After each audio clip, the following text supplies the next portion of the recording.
Hello, this is Angela with Parkrose Permaculture. I'm here with my eldest kid, Ruth. Our family is hiking on the Sandy River today, and they all are going on a little extra leg that Ruth and I decided we didn't want to go on. So I have my knitting, and Ruth has a sketchbook, and we're just having a little bit of chill out time. And I thought this is a great opportunity to take a few minutes and talk about some recent discourse on social media, particularly on TikTok. Now, I have a TikTok. I don't use it very much. I basically use it to repost other people's content that I find interesting, and occasionally upload like a beekeeping short or, like bread baking. Okay, so there was this TikTok that came out like a week ago. Ruth is much more on TikTok than I am. And do you want to describe what she was doing in this TikTok? I'll cut in a still as well, but what was happening? Was it the one with the little kid? The sad beige child? Oh, yeah. So there is this one. Ooh, Bee's back. Hi, we're talking about that TikTok that that mom did about her son in his sad beige outfit, unschooling. Now she had him hoeing in the garden. Do you want to talk about it with us? She made a TikTok draft, stitching it, but I never posted it. Yeah. That was before you saw it. Basically, there was this mom filming her son gardening, and the caption was something like, I asked my son what he wanted to learn in school, and he said he wanted to learn how to transplant native plants and how to play chess. Hi, Bee. I just put my makeup up. I can't tell. Okay, I know it's pretty hot and sweaty down there. Okay, I'm sorry. What were you saying, Ruth? Something like, I asked my son what he wanted to learn in school because he's 6 years old, and he said he wanted to learn how to transplant native plants and how to play chess. And something like, I've done a great job homeschooling. My kid's so smart. And there are just hundreds of videos like parodying it. Like, I asked my 2-minute-old infant what he wanted to do, and he said he was going to become a quantum physicist and solve world hunger. Hashtag unschooling. There's a lot of people in that kind of vein of joke making fun of it. And I saw the jokes first before I saw the original TikTok. So I saw thanks for describing that, by the way. I saw the TikTok from like a little bit of a different angle where this guy, I don't know, I don't follow him. I don't know if he's like a mathematician or scientist. And he responded to a comment on that video where I guess he had criticized it. And then someone had said like, oh, well, how often do you even use the quadratic formula? And, his response was basically like, unschooling is borderline, putting my own take on it, he was basically saying like unschooling is educational neglect, right? That you're not teaching your kids the math and necessities that they need to know. So, that is how I came across it. And then I saw the actual original TikTok, and it is heavily curated with her kid wearing some Werner Herzog sad beige children outfit, and like clearly very staged and filtered. So I thought I would just take a couple minutes and respond to, this kind of this conversation that's happening on TikTok. I've seen a lot of folks who are raised fundamentalist homeschooling or like LDS homeschoolers who are very anti-homeschooling because of their experiences, which were probably laden with spiritual abuse and emotional and educational neglect. Okay. And I just wanted to take a few moments to talk about our experience. Ruth is 20, Bee is almost 19, Hal is 15, and George is 12. So we've been unschoolers for a really long time. And I think there is this new kind of flush of interest in unschooling. And I think that's great. I think it's great to explore different educational philosophies. It makes me really think, oh God. Okay. Sit down. It makes me think a lot of people have this perception because there's a lot of very fundamentalist Christians who sort of use unschooling as an alternative to the public school system, whether that's because of separation of church and state or because they believe it's sort of like a welfare system, a handout, and they don't believe you should be able to take that. And homeschooling is like their solution. And I think that really leaves a bad taste in people's mouths. Well, for a lot of them, it's like an excuse to not educate Can't get all you guys in. It's an excuse to women have a limited education. Yeah. But I think it's fine to critique it. But unschooling isn't like an institution, really. There are unschooling like groups and there are homeschooling groups, but unschooling isn't like the school system, because the school system, right, is like a systemic institution. It's something that's run, it's organized. It's like saying veganism is bad. Veganism isn't an institution, it's just a belief. Right? It's a personal choice. It's a personal choice. So yes, there are vegans that are like awful and really annoying to you, or maybe that are hypocritical and don't even like live up to their own principles and like end up doing more harm to the environment. But at the same time, there can also just be really chill people that like maybe that's just how they choose to live their life. And I think people sort of see unschooling through the lens of like a Christian school alternative, but I don't, or like a hippie school alternative, but it's not really. Those are things that exist, and they exist in the homeschooling space, and they're not without criticism by any means, but unschooling isn't an institution the way normal schooling is. Well, what I'm hearing you say is that it's dangerous to paint unschooling with a really broad brush based on one TikTok someone made. I think this woman's TikTok was the introduction to unschooling for a lot of people, or that people conflate unschooling with other kinds of homeschooling. There's also something to be said. The kind of person that wants their kid to dress in sad beige and wants to put them on the internet, she's not doing unschooling necessarily. I don't know her. This is just based on the people I've met. She's not doing unschooling because there's a systemic flaw in the school, in like public school systems or the educational system, right? And that's a whole, I mean, you could get into, I'm not doing it. Okay, sorry. I'm sorry. I mean, you could, Keep yelling. You're fine. I mean, you could get into like the debate of like schooling as a system really primes you for capitalism. And I understand why. I know that's part of the reason my mom, you didn't want to do this, right? But the kind of person that puts their kid on the internet and makes unschooling their job, like, not like unschooling is like a stay-at-home mom kind of job, but like social media unschooling is their job. That's how she's going to make a lot of money. I mean, she probably already has money. Let's be really all. People don't dress their kids in sad beige clothes unless they can afford like the expensive sad beige. Well, and did you see that this was one of the points I was going to make a bit later? Did you see that she has made these series of TikToks because she now sells a, sign up for my master class or my workshop on how to unschool, right? Yeah. So I don't want to say it's a grift, because obviously, but using your child for your home-based business, and you might very well criticize and say, like, Angela, you have your kids on your YouTube.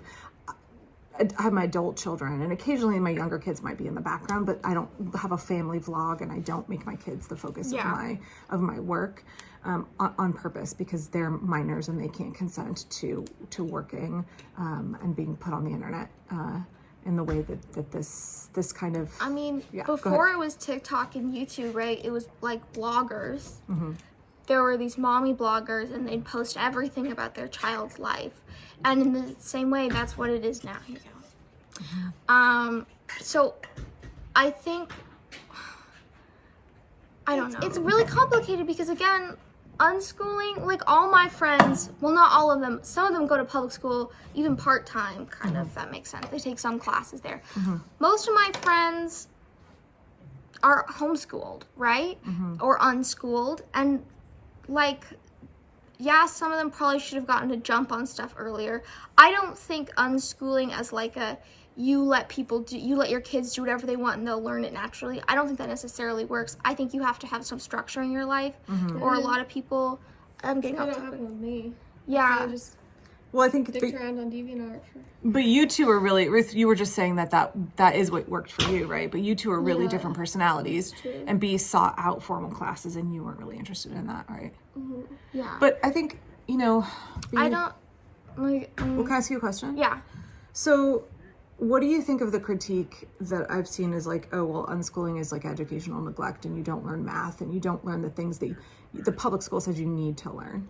And therefore it's not a valid educational philosophy. It can be, and then I'll hold with that. I'm not up to date on all my stuff. I'm still working towards my GED, especially this year and probably next summer. That's kind of going to be my long-term goals.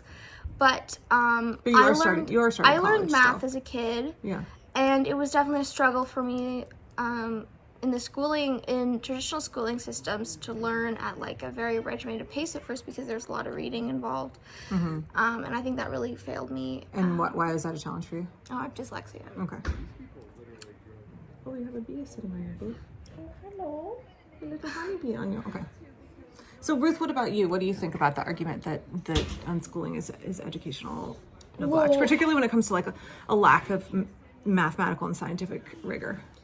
My first thing I'd say to B is that you really don't have to have any public schooling to pass the GED. As someone who passed the GED, 3 of the 4 parts of the GED are the same thing. It's you read like a short written work, and then it quizzes you based on how well you memorized random facts about that written work. And the 4th part is math, but it's not necessarily math that you learned in school or that you learned in the GED study guides that you can buy as books. It's just the specific kinds of math that they sell in their little GED study course. Because it is a private company that does so GED. I would say going to public school for 1 year or all of the years would not prepare you at all for the GED. Do you feel like you, Ruth, I mean, I guess one of the things that I hope for you guys as parents, as someone who went to public school, is that you would not be limited in your education by being unschooled. You would actually have a broader and more in-depth education because you could pursue subjects that interested you at your own pace. And so my hope for you guys unschooling, because I know that's what I had in public school, like the things that I retained the best and were most valuable for me were things I learned on my own outside of school. Yeah, I have actually something to say about that. So, no offense to you, but the stuff that you tried to get me to read didn't interest me in reading at all. Like you'd be like, let's read this book, and I'm like, no. I pretty much learned how to read like long books. I don't know how to explain it, but like more than like just brief sentences at once. I learned how to read that online from fan fiction. Yeah, and like just where like I would stay up till like 3 a.m. reading that. And that's how I learned it. I would say that's a big benefit because a sort of one-size-fits-all method of how you learn to read in school isn't going to work for everyone. And even some common homeschooler techniques might not work for everyone. George learned how to read playing Minecraft. So. Yeah, that's true. But if you have something that you're really, really motivated to do and you're free to do that on your own time, then... Yeah. So I guess what I'm hearing you say is that you felt like the more you got to follow your own interests without expectations of having to be graded on it or, you know, evaluated somehow and getting to do what you wanted when you wanted, you felt like you learned like more organically and better? Yeah. You retained it better? Probably, yeah. Yeah. And like I'm learning typing a lot more from my job, which I'm really passionate about. And yeah. Well, I just think about how, like, I wouldn't, if it had been me designing your curriculum, or if you'd gone to the public school, you would not be exposed to the same things and be able to follow the same interests as what you've chosen for yourself. For example, you're interested in legal. Yeah. Things having to do with the law. Like, that's not something I would have picked, and that's not something you would have been readily exposed to. Yeah. In a different setting, if you'd gone to the local junior high and high school. Parkrose doesn't have, like, a mock trial team. I would also say that a lot of the reading me and B did, well, mostly that B did. I did a lot of reading on my own, but a lot of the reading we did together when we were younger was audiobooks because we had the free time to do our activities all day and listen to an audiobook all day. But if you're in school for 8 hours a day, you can't just listen to audiobooks all day. And that's how B initially got interested in legal stuff, was listening. We listened to this book series about lawyers. It was a kid lawyer series. It was by that guy John Grisham? He made Pelican Brief. Yeah, John Grisham. He made a series for kids that was like a little younger. What's it called? I don't remember. Something Boone. Theodore Boone. Theodore Boone, Kid Lawyer. Yeah. Yeah. And I read that as a kid, and that really, I was like, wow. And I also watched an episode of Rough Ruffman show. Oh, yeah. Which I don't know if anyone remembers. That shit was... Still on. Okay, we could, I can't scoot this back far enough to get all of us in. We could talk all day. Oh, thanks, Beans. Let's go. Okay, girl. We could talk a lot more about this. I don't know if that's something that interests you. Yeah, we should have a podcast. Like you two could, if you wanted to. Sure, we could do one about homeschooling. Yeah, you could talk about it as adults. But again, I think one big takeaway is that it's important to criticize sad beige moms because she is just putting her kid on the internet for profit, and probably, let's be real, y'all, that kid does not want to be working in the farm all day. Yeah, I think sorry, I'm not gonna swear. In like you could swear a little bit. You're allowed to swear a little bit, but not in the first 30 seconds. Oh, in like you can't say that word. Okay. In beige clothes all day on the farm, dude, that sucks. And Lord knows that kid's probably not vaccinated. Cut that part out. Well, okay. But see, like, that is all stuff worth criticizing, and it's worth criticizing, like, sorry to moms viewers if you are, but fundamentalists, like, that take their kids and they, like, basically make them, like, work, like, they have them work. That's not unschooling. It's like chores all day, prep the food for the parents, do so much of the stuff parents would normally be doing. Oh yeah, I have a video on parentification, B. Yeah. That parentification, I thought you meant work, like work on a family vlog. No. You mean work as in like it's the both, domestic work. Yeah. It's both. We saw like, 8 passengers was non-school, but like making your kids like have to take care of themselves, that is something you as a parent should be doing. You know? I should have put you on my parentification video. You should have. I have a lot of opinions about this. Okay, so anyway, I just wanted to say, yes, I think B's spot on. We should be critiquing unschooling. We shouldn't feel like if we are unschoolers, we are immune to some very valid criticisms. We can't walk all paths in life simultaneously at once. So by unschooling, you are automatically choosing to not engage in other experiences and behaviors, right? You're choosing unschooling. That means opting out of other things. However, I just think that the discourse on TikTok, at least in my corner of TikTok, which is very small and not nearly as diverse as y'all's because I don't do that much TikTok, has been heavily critical of unschooling in a way that I think misses the mark and misses the things we should be criticizing. So I would love to hear in the comments if y'all have things that you think unschooling does or doesn't do well. What you think unschooling actually is. And if you think that Ruth and B should have a podcast about their experience growing up as unschoolers, which we have just hypothesized, like thrown out there as a possibility for the future, which I think would be a hoot, because if you listen to the two of them when they kept going, it'd be a hoot. What is it? Hootenanny? A hootenanny? Hoot and a holler? That's different. Hoot and a holler. Hoot and a holler. Yeah, there we Is that go. what Jeff Goldblum says? He does say that. Okay. Like, hoot, holler. Jeff Goldblum was. Anyway, if that is something that might interest folks, we're going to go continue on our hike because obviously the rest of the family is back. The boys are over there. They have gotten their rest and I'd like to go back home now to make food. We're just such a laugh riot. we're okay. Don't forget to click like and subscribe. And again, I'd love Why to don't you guys smash that like button? Smash that like Smash that like button. for another daily video. We'll be back real soon. Bye bye.